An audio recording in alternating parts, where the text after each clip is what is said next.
तो दोस्तों हमने कल जाना कि आवेश क्या होता है, आवेश के प्रकार कितने होते हैं, आवेश का मात्रक वगैरह और उनके टाइप, जैसे कि किसी वस्तु में आवेश किस प्रकार उत्पन्न करते हैं। तो आज हम जानते हैं उसका इफेक्ट, जैसे कि कूलाम का नियम।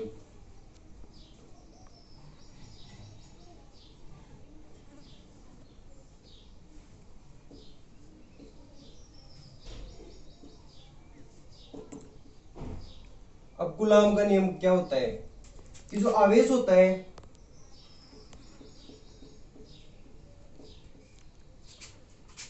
उसको हम किससे डिनोट करते हैं, क्यू से। अब कोई आवेश है क्यू, तो ये आवेश अपने चारों ओर जितना भी क्षेत्र होता है उसको क्या करता है, प्रभावित। सही है, क्या करता है, प्रभावित। तो कुलाम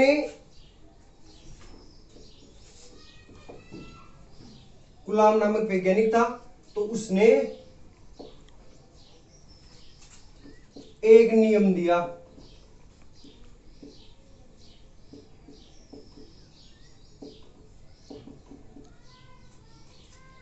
कि जब दो आवेश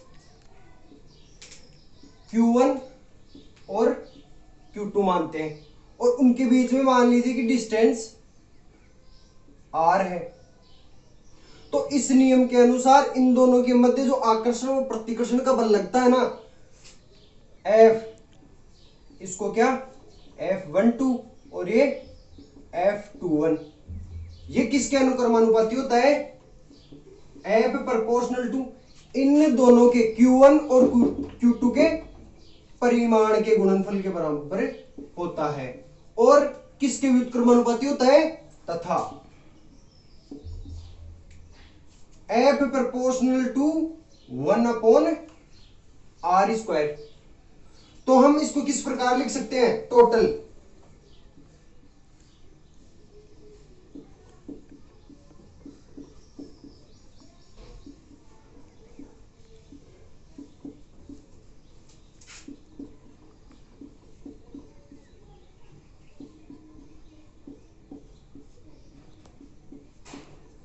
तो क्या लिखेंगे इसमें, F proportional to Q1 Q2 upon R²। अब प्रोपोर्शनल को हटाना है हमारे को, तो क्या करेंगे हम, एक कांस्टेंट आएगा K,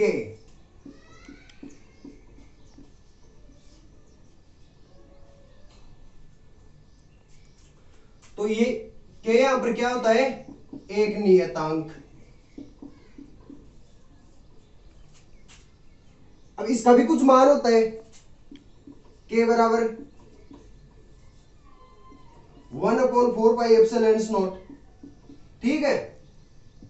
और इसकी एक फिक्स वैल्यू होती है 9 into 10⁹ newton meter square upon coulomb square.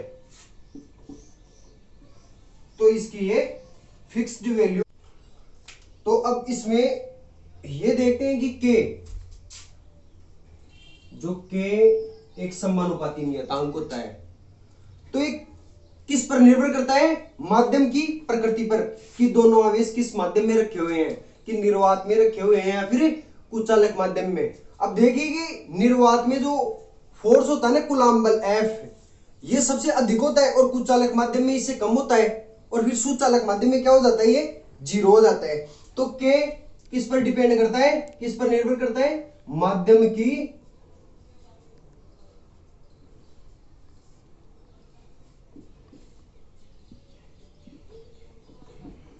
प्रकृति पर। अब K का मान था क्या, 1/4πε0, ठीक है। तो यहां पर ε0 क्या है, निर्वात की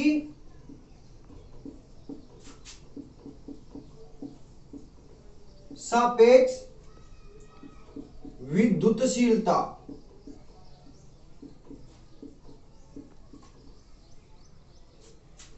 एप्सिलॉन नॉट।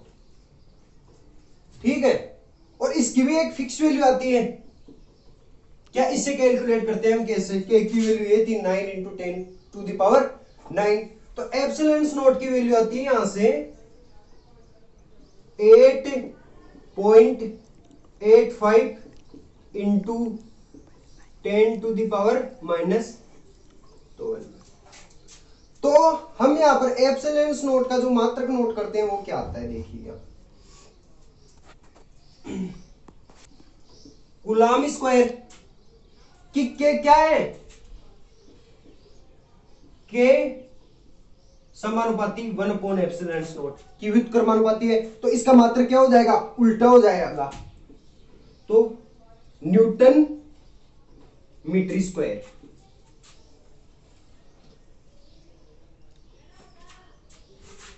ठीक है, तो आगे देखते हैं हम थोड़ा बहुत।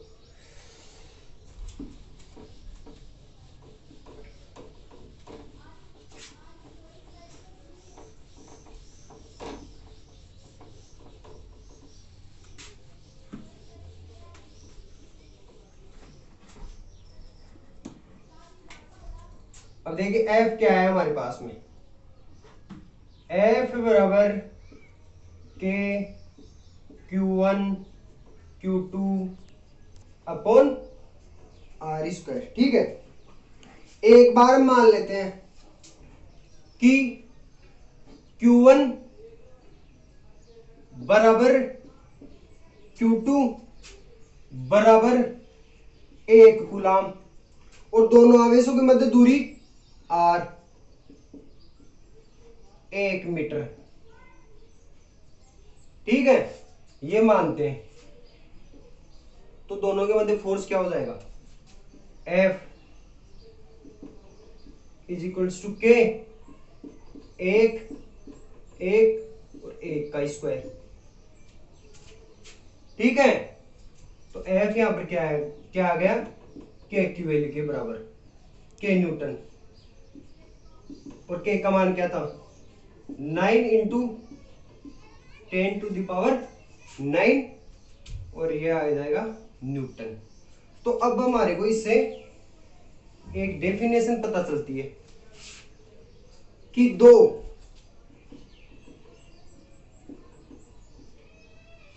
दो आवेश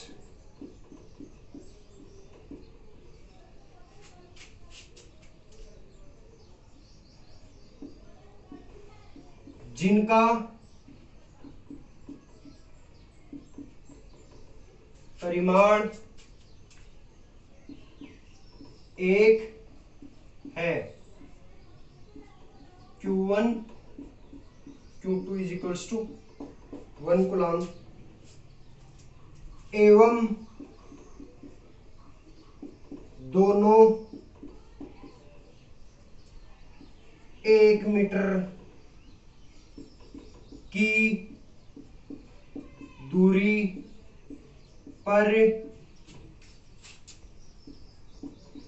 रखे हुए है,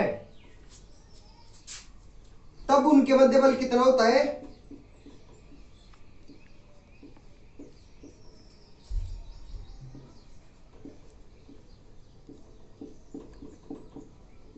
तब उनके मध्य बल 9 into 10 to the power 9 newton होता है।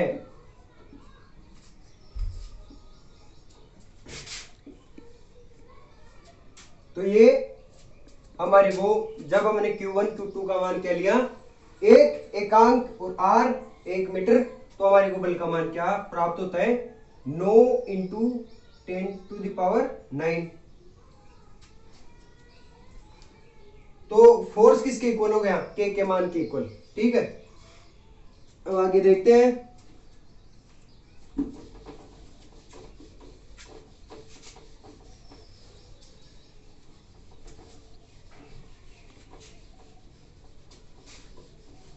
मैंने आपको यहां पर एक चीज बताई कि जो के होता है वो क्या होता है, 1/√r 4 pi epsilon not. Basically किसी माध्यम के लिए, ये किसके लिए है? निर्वात के लिए।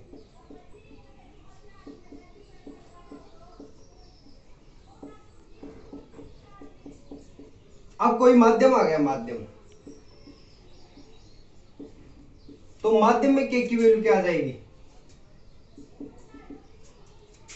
1/4 पाई एप्सिलॉन। एप्सिलॉन क्या है? माध्यम की विद्युतशीलता, ठीक है। और एप्सिलॉन का मान क्या होता है?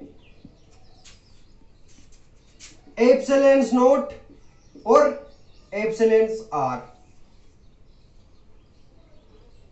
अब यहां पर एप्सिलॉन आर है, वो क्या है?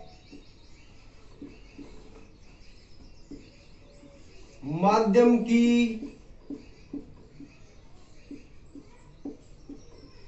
निरपेक्ष विद्युतशीलता, ठीक। तो एप्सिलॉन आर यहां से क्या आती है? निर्वात में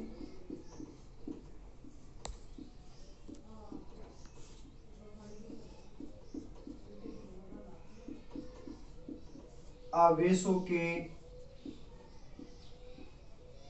मध्य बल,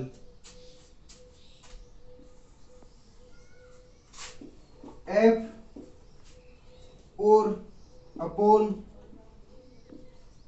माध्यम में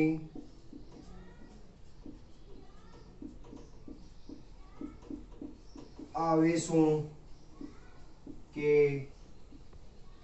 मध्य बल, ठीक है। तो ये क्या हो गया? F M. अब देखते हैं निर्वात में आवेशों के मध्य बल कितना होता है? 1/4 pi epsilon naught Q1 Q2 upon r square. और माध्यम में क्या होता है? 1/4 pi epsilon naught Q1 Q2, sorry, only epsilon. तो एप्सिलॉन और नीचे आ गया, ठीक है। इससे ये कट, 4 पाई से 4 पाई, तो ये क्या बच गया? एप्सिलॉन अपॉन एप्सिलॉन नॉट, मतलब एप्सिलॉन आर। अब एप्सिलॉन आर कौन सी राशि होती है? विमाहीन राशि।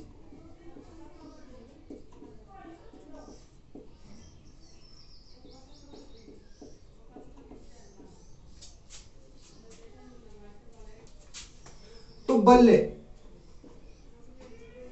एफ किसके प्रोपोर्शनल होता है? 1/एप्सिलॉन, ठीक है। तो जो बल होता है वो निर्वात के लिए अधिकतम, कुछ चालक के लिए उससे थोड़ा कम, और सुचालक के बिल्कुल जीरो हो जाता है। क्योंकि निर्वात के लिए एप्सिलॉन का मान कितना होता है? एप्सिलॉन नॉट के बराबर।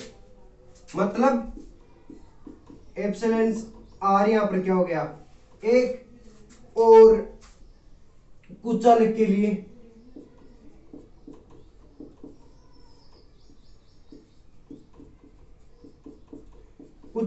क्या होता है? एप्सिलॉन आर ग्रेटर देन, मतलब 1 से ज्यादा होता है। और सुचालक के लिए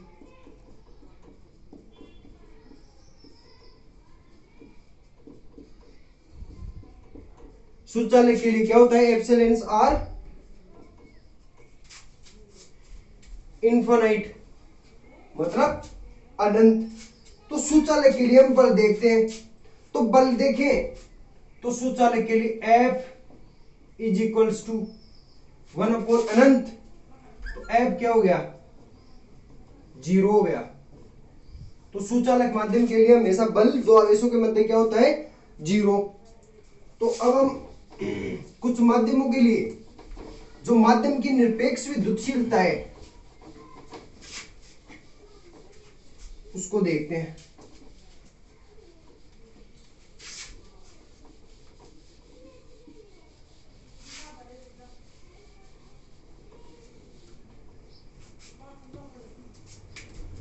देखो ये तो हो गया क्या, माध्यम, ठीक है। और यहां पर क्या आ जाएगी, माध्यम की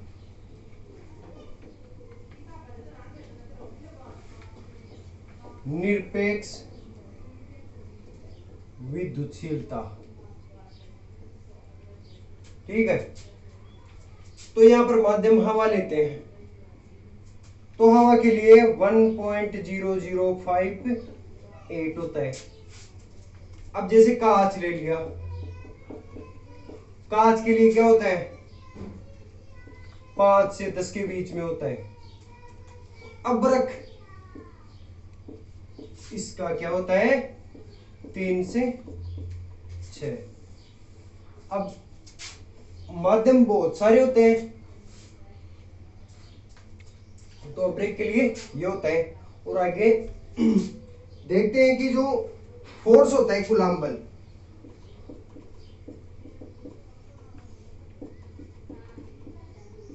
किन कारकों पर निर्भर करता है।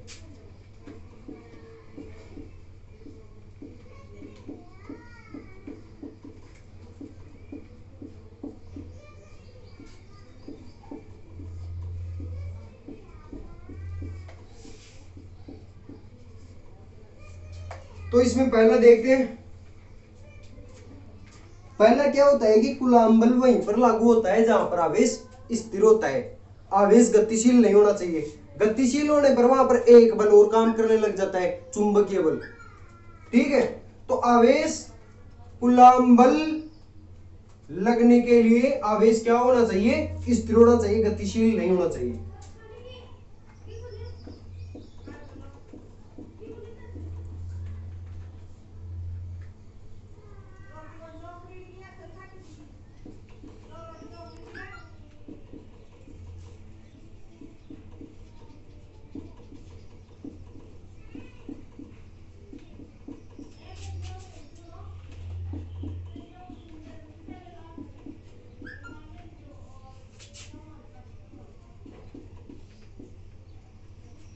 और दूसरा क्या होता है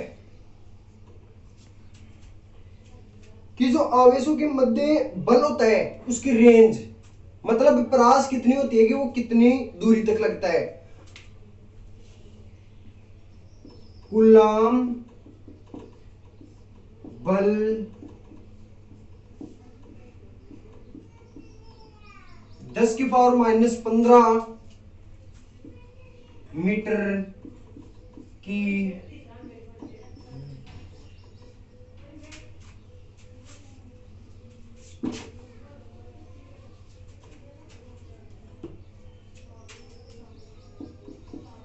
से कम दूरी पर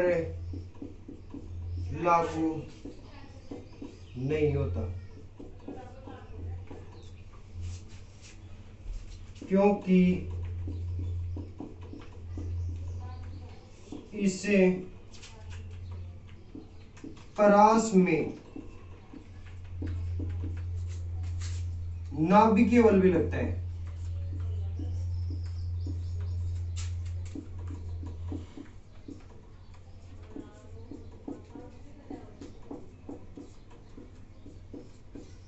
ठीक है, तो ये दो तो हो गए। अब तीसरा देखते हैं, तीसरा क्या होता है। तो तीसरा दो आवेश है, Q1 और Q2। अब इन दोनों के मध्य बल क्या लग रहा है, F। अब मान लीजिए कि कोई तीसरा आवेश है Q3, तो इन दोनों के मध्य जो बल है ना, तो इस पर इस आवेश का कोई प्रभाव नहीं पड़ता, कि मतलब दो आवेशों के मध्य अन्य आवेश का कोई प्रभाव नहीं पड़ता। किस पर? बल पर। ठीक है,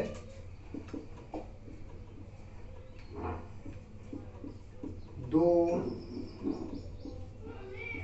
आवेशों के मध्य बल तीसरे आवेश पर निर्भर नहीं करता। सही है। और एक और बचता है फोर्थ, चौथा। हमने देखा कि एफ क्या होता है? K Q1 upon Q2 upon r square. तो F proportional to 1 upon r square. तो एफ जो कूलम्ब बल होता है वो किसके नियम का पालन करता है? व्युत्क्रम वर्ग के नियम का। अब व्युत्क्रम वर्ग नियम और जो ऐसा बल होता है वो कौन सा बल होता है? संरक्षी बल।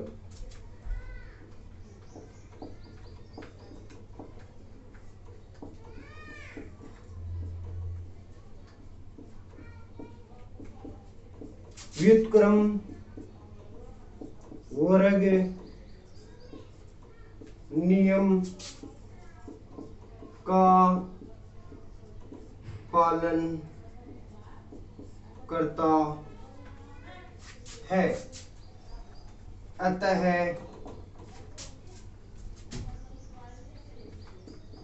कूलम्ब बल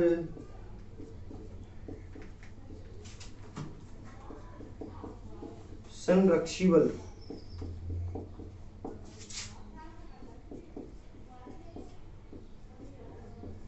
होता है। तो दोस्तों ये था कूलम्ब बल, माध्यम की निरपेक्ष विद्युतशीलता, और जो कूलम्ब बल किन कारकों पर निर्भर करता है? कितने पर? 4 पर। अब एक और आता है कूलम्ब बल का सदिशीय निरूपण। अब सदिशीय निरूपण देखो इस वीडियो में तो लेंथ ही पड़ जाएगा, तो उसकी क्लास आपको एक्स्ट्रा देखने को मिल जाएगी। सो आज के लिए इतना ही बस।